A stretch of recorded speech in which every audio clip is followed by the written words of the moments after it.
Bienvenue dans les vidéos d'Animood. Dans ces courtes vidéos, je vais vous donner quelques conseils selon les espèces animales.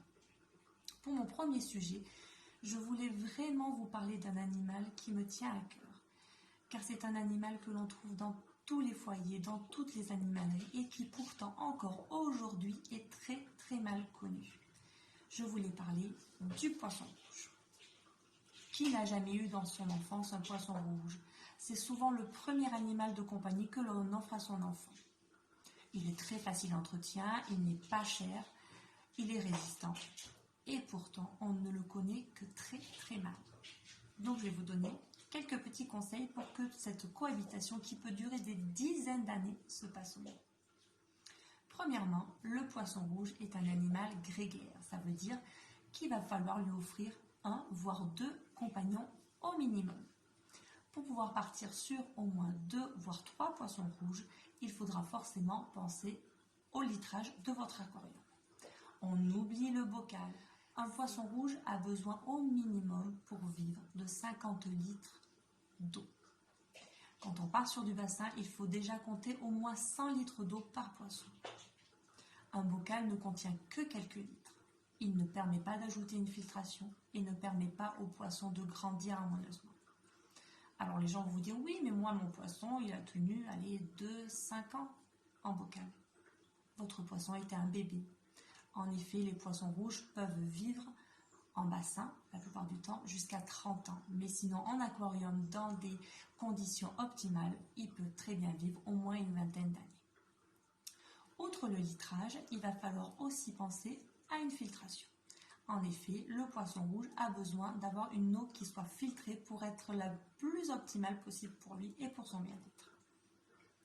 L'eau et la filtration doivent être nettoyées. Une fois par semaine, on change une partie de l'eau. Il faut bien penser à ne jamais changer entièrement l'eau de votre aquarium. Cela peut nuire à l'écosystème de votre aquarium et enlever toutes les bonnes bactéries qui étaient venues s'y installer. On ne change qu'un tiers de l'eau de l'aquarium. Bien sûr, petit conseil, le temps du changement d'eau, on laisse toujours le poisson dans son aquarium.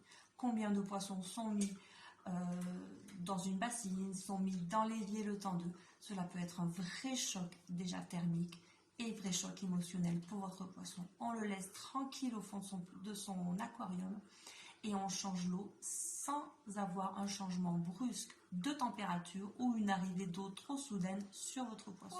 Pour la ouate et les filtrations, pareil, une fois par semaine, on peut les nettoyer. Bien sûr, comme l'eau de votre aquarium, on ne nettoie pas entièrement le filtre de votre aquarium. On doit garder toujours des bactéries pour l'écosystème de votre aquarium. Comment le nettoyer?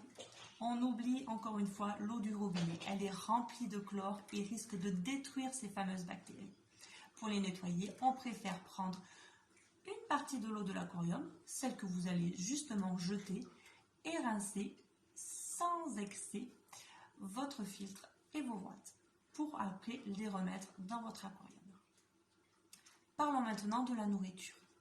Votre poisson rouge peut être nourri soit par granulés, soit par des paillettes que l'on trouve dans tous les commerces.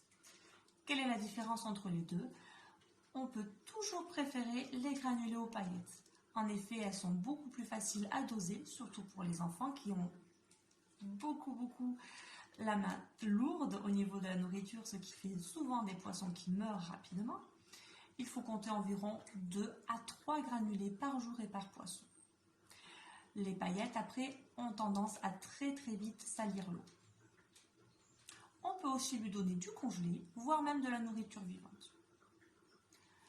Petit truc en plus, si vous avez un bassin et que vous êtes envahi de moustiques, votre poisson rouge vous rendra service en vous en débarrassant très rapidement. Vous allez me dire, mais oui, mais si je pars en vacances, comment je fais pour le nourrir? Le poisson rouge peut très bien supporter plusieurs jours de jeûne. Au contraire, le jeûne chez le poisson lui fera le plus grand bien. Soit on prend un jour dans la semaine de jeûne, soit pour les vacances, si vous partez sur un week-end, il pourra très bien rester sans nourriture. Si vous devez partir plus longtemps, pour une semaine par exemple, vous pourrez très bien demander à quelqu'un un petit-teur, pourquoi pas, de venir s'occuper de votre poisson une fois par semaine. Cela sera amplement suffisant pour lui, ou alors trouvez dans le commerce des distributeurs de nourriture et des petits granulés qui sont solubles pour nourrir votre poisson. Petit récapitulatif, un poisson rouge, 50 litres minimum. Un poisson rouge, 2-3 compagnons au minimum. Un jour de jeûne dans la semaine. Une eau à température ambiante que l'on change pour les 1/3 par semaine. Et votre poisson pourra vivre sa vingtaine d'années et atteindre entre 20 et 30 cm dans les meilleures conditions possibles. Je vous souhaite une belle journée et à bientôt.